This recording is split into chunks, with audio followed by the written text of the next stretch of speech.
Olá, hoje vamos falar sobre o objetivo 5 entre os 17 objetivos sustentáveis da ONU, que é a igualdade de gênero. E o que significa igualdade de gênero como uma meta da ONU para 2030? Significa que a ONU acha que para o mundo ser mais sustentável, uma das metas é fazer com que mulheres e meninas sejam empoderadas para terem iguais condições frente aos homens em diversos aspectos da vida. A causa da mulher é uma causa importante na nossa pesquisa. Entre os nossos 1.207 entrevistados, 30% apontam as causas das mulheres entre as mais importantes.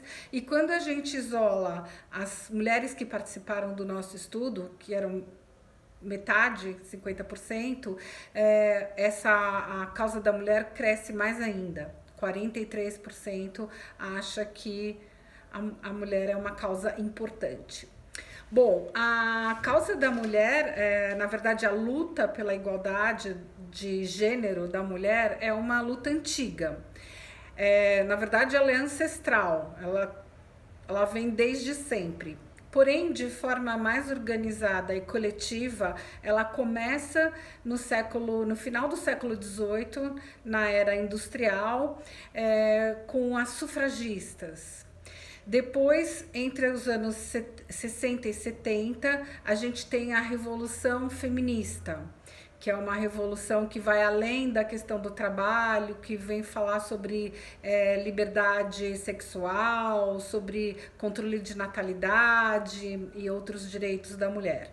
E aí, mais recentemente, a partir dos anos 90 e principalmente depois que começa o acesso da internet a crescer, né, no mundo, os movimentos, as causas, os movimentos que têm a ver com mulher, né, relacionados seja ao trabalho, educação, violência, crescem demais. E hoje existem milhares de movimentos que falam sobre a mulher. Aqui do Brasil, a gente pode participar, ser ativista de causas de mulheres que estão pelo mundo inteiro. Eu mesmo faço parte de vários grupos em redes sociais aqui no Brasil e fora do Brasil, e também assino petições que eu acho interessante, que tem a ver com causas de mulheres fora do Brasil. Bom, então isso vamos dizer que é um assunto bastante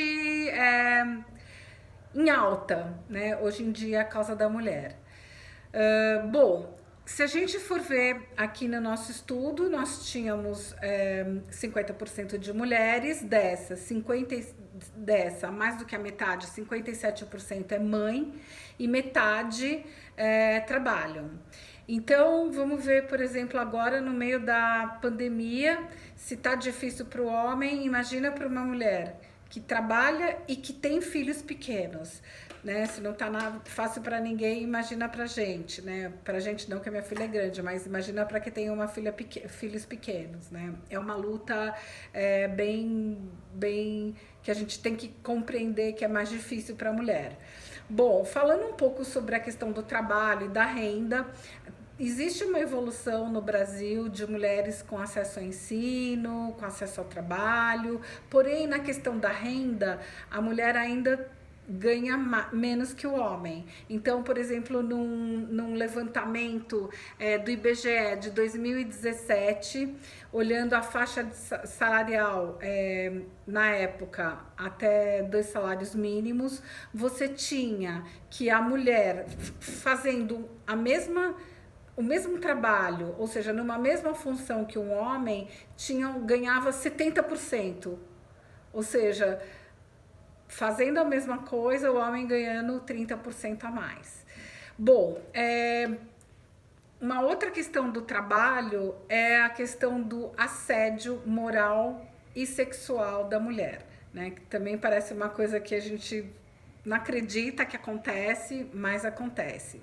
Vou trazer um dado do meu mercado de trabalho, que é a área de comunicação, propaganda, que eu vou falar dados desse mercado, né? Então, numa pesquisa feita em 2017 pelo grupo de planejamento, liderado por vários profissionais do mercado, foram entrevistadas 1.400 pessoas, e a hora que analisa os dados das mulheres entrevistadas, 86% já sofreu algum tipo de assédio moral e metade, 51%, sofreu assédio sexual.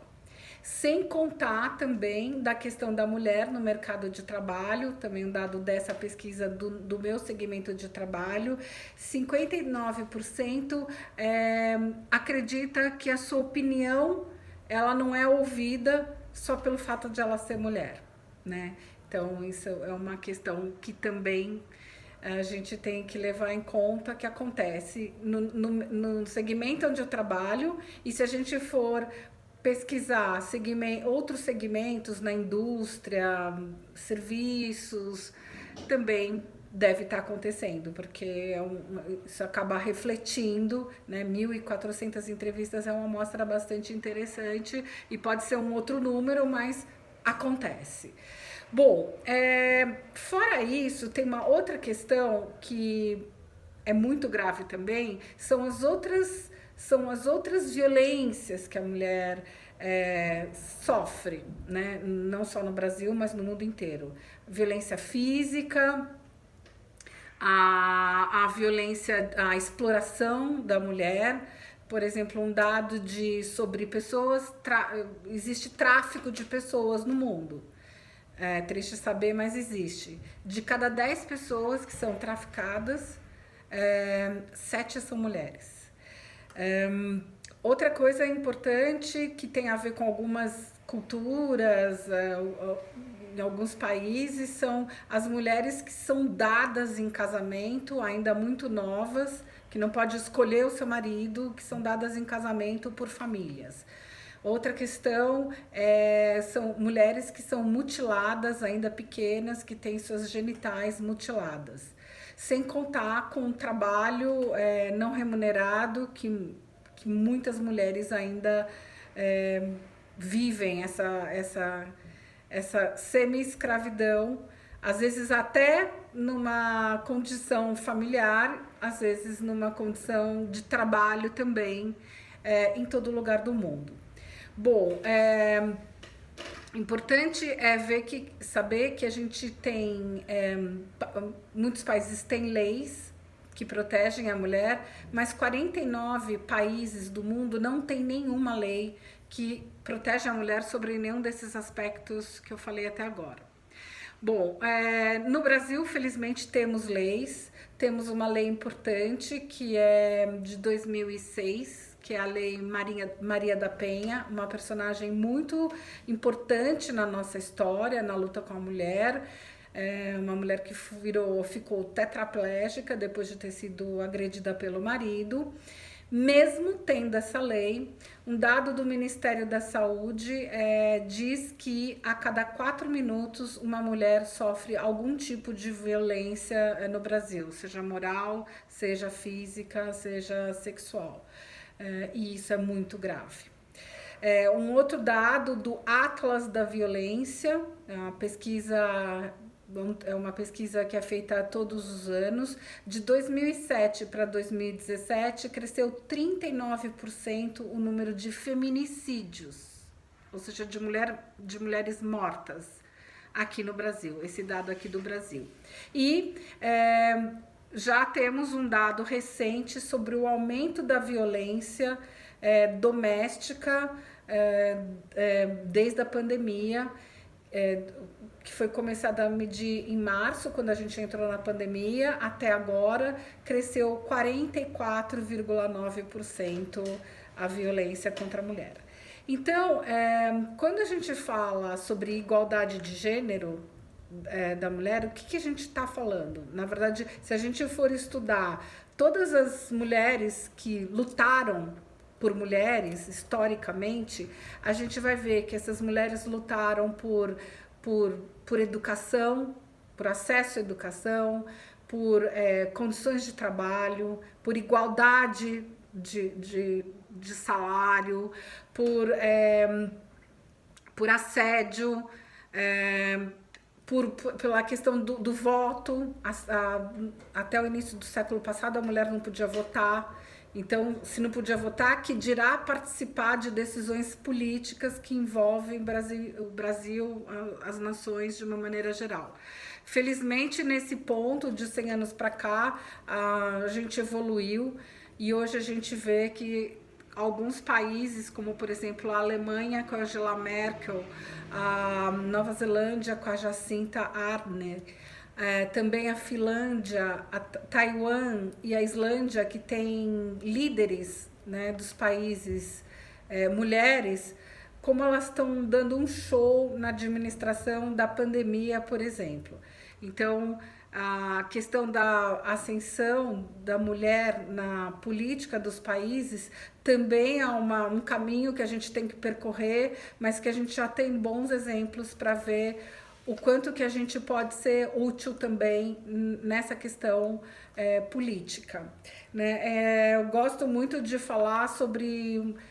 Existem muitas, para quem gosta do assunto, eu gosto bastante de pesquisar não só o feminismo, mas as histórias das mulheres que lutaram pelo feminismo, para ver o que movia, né, essas mulheres. E gosto de, por exemplo, da história das sufragistas, que existe até documentário para a gente buscar, da escritora Simone de Beauvoir, da Angela Davis, que é uma afroativista pela mulher, pelos direitos da mulher, e não só da mulher, mas mulher importante. A Chanel, que a hora que ela desenha uma roupa que não é mais um espartilho sufocando a mulher, mas sim calças que a mulher pode trabalhar de uma maneira mais prática e confortável.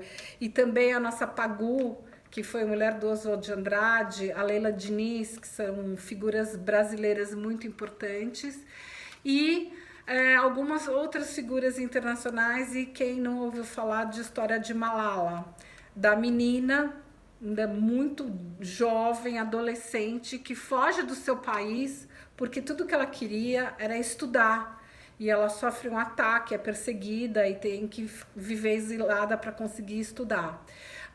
Em 2014, ainda muito jovem, ela ganha um prêmio Nobel, e agora em 2020 finalmente ela consegue se formar em Oxford. Então, histórias como essas me encantam, e eu acho que também são muito inspiradoras para todas nós mulheres.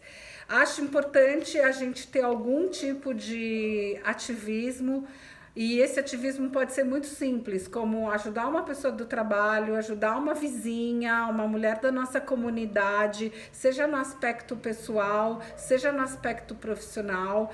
Existem no Brasil muitos programas, como por exemplo, Mete a Colher, Mapa do Acolhimento, Vizinha Você Não Está Sozinha, isso na questão social, né, de proteger a mulher da violência.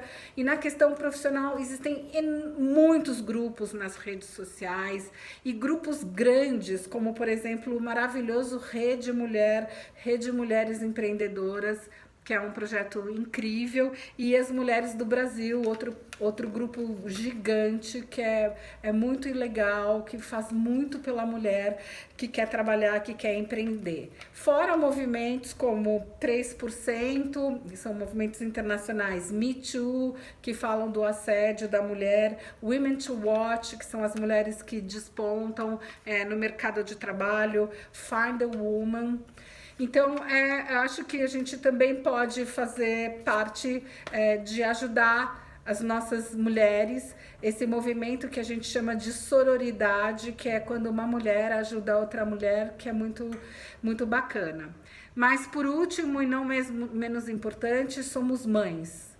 E faz parte da gente, para quem tem filhos homens, educar homens que entendam que o objetivo 5 da ONU é fundamental para que a gente viva de uma maneira mais sustentável. Muito obrigada.